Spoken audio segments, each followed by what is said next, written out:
Olha a cabeça do rei, pum, foi, né? Olha a cabeça da rainha, também vai acabar caindo. Gente, eu dei um spoiler, né? A família real vai ser executada.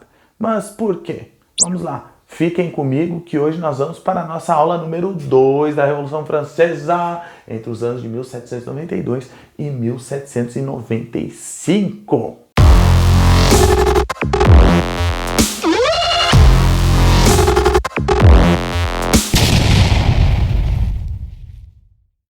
Bom, o negócio é o seguinte, a tentativa de fuga fracassada do rei vai acabar dividindo as forças políticas, né, revolucionárias. Vai se meter nessa história a Comuna de Paris, que é o grupo político da prefeitura de Paris, da cidade de Paris, né, daí que vem a Comuna. Ela vai mandar assim, olha, a partir de agora nós mandamos aqui no governo, e a Comuna de Paris ordena a prisão do rei, né, Luís XVI, e da sua esposa Maria Antonieta, por alta traição. Junto à Comuna de Paris, a gente tem um grupo armado que se formou em Paris, que era chamado pelos aristocratas de sans-culottes. Sans-culottes eram trabalhadores ali de Paris, né, da cidade, que não eram aristocratas, não tinham o culotte, que era a bermuda tradicional da aristocracia francesa. Aqui está a imagem.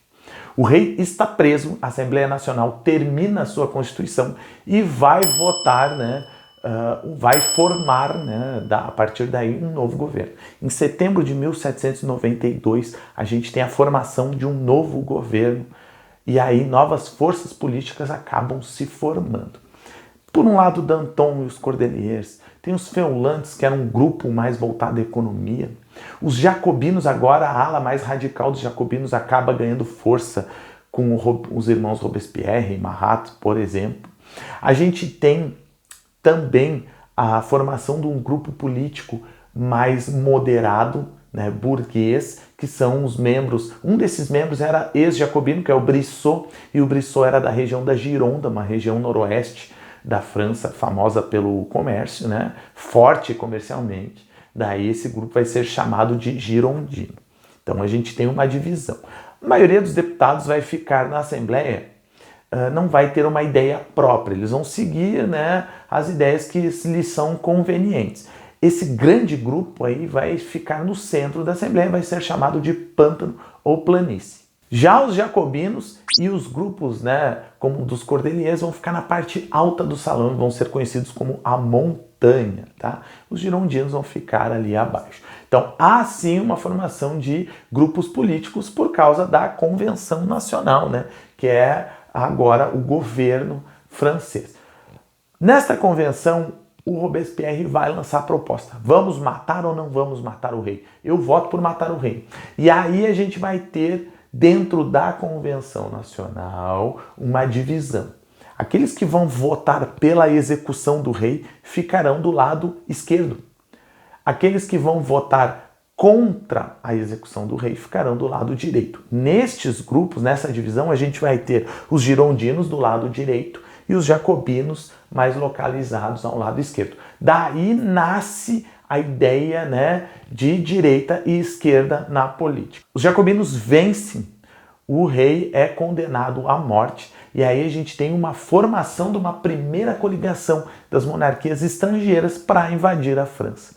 Essa invasão iminente vai apavorar o povo francês e a gente vai ter os massacres de setembro de 1792, em que o povo parisiense vai sair nas ruas, vão matar diversos membros da Igreja Católica, os monarquistas que eles encontrassem pela frente iriam acabar morrendo, eles vão entrar nas prisões e executar, né, prisioneiros comuns também. Esse vai do dia 6 ao dia 20 de setembro, um grande, né, massacre ali em Paris, genuinamente do povo, tá? Com medo do fim da Revolução por causa dessa traição aí do rei. Em janeiro de 1793, o rei é executado. E a partir da execução do rei, a gente começa a ter os jacobinos batendo de frente com os girondinos. Por quê? Porque os girondinos acabaram sendo acusados pelos jacobinos de deixarem o movimento revolucionário mais calmo, moderado, sendo que a França estava sendo invadida por nações estrangeiras. Então, os girondinos foram acusados de sabotarem, né, a revolução e o próprio governo republicano que tinha se formado ali. Por quê? Porque os girondinos não queriam uma mudança brusca na política e na sociedade francesa. Eles queriam manter as suas posses, por isso que as suas ações eram vistas como moderadas pelos jacobinos.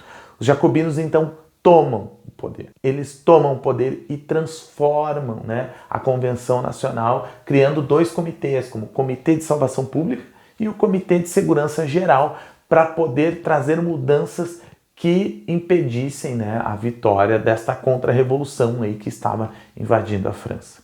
Começa aí a república, né, dominada pelos jacobinos. O Danton, ele é o principal líder, né, do movimento no início, porém Marat, que era o grande propagador do jacobinismo em Paris, acaba sendo assassinado e o Danton é visto, a ação do Danton, né, em relação a esse assassinato é visto como muito moderada pelos próprios jacobinos, como Robespierre, Saint-Just e o Herbert. Então aí a gente tem um crescimento do posicionamento do Robespierre no governo, na República. E o Robespierre ele vai trazer uma série de ações que vão transformar, né, a Revolução. Ele vai trazer o sufrágio, né, de voto para todos os homens, independente da renda. Ele vai congelar os preços, né, para apaziguar um pouco a fome em Paris. E ele vai tentar manter, né, a valorização da moeda francesa, controlando a especulação, porque ele precisa do dinheiro para sustentar o exército que está se defendendo. Ele precisa manter a França saudável economicamente, né, ou pelo menos viva economicamente, para poder sustentar, né, o exército através do endividamento público. Então essas ações ali do Robespierre, elas têm que ser mais radicais. Para garantir este controle radical, ele vai ter que combater os seus opositores e combater o aumento de preços. Daí a gente tem um aumento do número de execuções dentro do governo jacobino, né? Principalmente nesse período que é chamado de o ano 2 da República Francesa. Então o Robespierre ele vai promover o que recente tinha sido inventado, que era a guilhotina, né? A guilhotina em massa. Entre 35 a 40 mil pessoas serão guilhotinadas, né, neste período.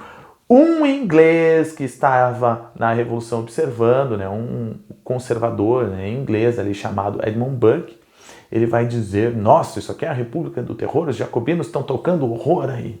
Ele vai prestar tanta atenção na Revolução Francesa que ele vai ignorar o fato de que os britânicos estavam matando muito mais irlandeses ali, né, durante este período. Mas a ideia de República do Terror nasce a partir desse olhar aí, né, tendencioso do Edmund Burke. O fato é que com o ano 2 do jacobinismo ali, a gente tem essas mudanças profundas vão atingir inclusive o calendário, vão ser mudados os nomes dos meses. Deus me livre, mas eu não posso mais falar isso durante esse período que acaba sendo condenado, né? O Robespierre inclusive vai tentar implementar uma nova religião com ser supremo, uma religião toda moralista, né? Claro que essas questões institucionais não mudam, não chegam para a população em geral. O que acontece é que o Robespierre ele acaba sendo pressionado pelos próprios jacobinos, né, de ambos os lados. O Danton queria diminuir a radicalização do movimento e o Herbert queria aumentar a radicalização. Para conseguir manter a sua linha, o Robespierre vai condenar tanto o Danton como o Herbert. O problema é que quando ele mata ambos, né, ele acaba enfraquecendo o próprio jacobinismo. O Herbert era o mais extremado do movimento. E dentro do movimento liderado pelo Herbert, dos grupos, né, que seguiam o Herbert, havia os sans-culottes. Então, quando o Robespierre toma essa ação, ele acaba criando uma oposição. Os populares não apoiam mais o jacobinismo. Quando ele mata o Danton, ele acaba retirando a ala burguesa que tinha dentro do jacobinismo. E aí a gente tem um automático enfraquecimento do Robespierre. Quando o exército francês milagrosamente vence em Valmy e acaba retomando a dianteira na guerra, ou seja, agora o exército francês começou a atacar os seus opositores e não só se defender, e aquela ideia de França invadida acaba sendo apaziguada, a gente tem grupos opositores do Robespierre questionando a necessidade da guilhotina. E assim o movimento jacobinista acaba tomando um golpe no 9 de Thermidor, né, quando os girondinos acabam se reestruturando e junto com o apoio popular que não queria mais a guilhotina, acabam tomando, né, o poder do Robespierre. Robespierre acaba até se ferindo, tentando se defender, explodindo o seu queixo e acaba sendo guilhotinado, né, no dia posterior. O jacobinismo termina em parte porque, ao contrário da aristocracia, dos monarquistas, ao contrário dos girondinos, da alta burguesia, o jacobinismo não tinha uma identidade de classe, uma ideologia. Ele não era um grupo coeso e não tinha o que olhar para frente, como transformar. E aí o jacobinismo acabou se transformando num movimento radical, sem perspectiva futura, e isso acabou sendo um tiro no seu pé. E Robespierre, Saint-Just, a galera toda, né, acaba sendo executada. Com os girondinos no poder, a Convenção Nacional, dura mais um ano, vai até setembro de 1795. E a partir daí a gente tem o fim da Convenção Nacional e uma nova forma de governo é criada. Vai nascer o Diretório. O nome é dado porque os girondinos agora no poder, né, eles vão nomear 5 diretores para governar a França, daí que é o nome, né, chamado Diretório. O principal deles, a principal figura nesse primeiro momento é Paul Barras. Mas tem um problema, os girondinos não têm apoio popular. Então, a única forma deles se manterem no poder é tendo o apoio do exército, que está em guerra, né, agora, atacando as nações inimigas e tem um grande prestígio. O exército ganha muito prestígio, né, ao defender a França e agora ao atacar, né, aquela coligação ali. Com o Diretório, a gente tem uma dependência cada vez maior política do setor militar. E assim a gente vai ter o crescimento de um general que estava se destacando muito no período, que era Napoleão Bonaparte. Tá? Então Napoleão Bonaparte começa a crescer politicamente também, ele já estava crescendo militarmente. A próxima aula será sobre ele, então, né? E aí a gente continua a nossa revolução. Galera, muito obrigado, espero que vocês tenham entendido, espero que vocês tenham se inscrito, curtido, comentado, ido no blog e tudo mais, tá bom? Obrigadão e até mais.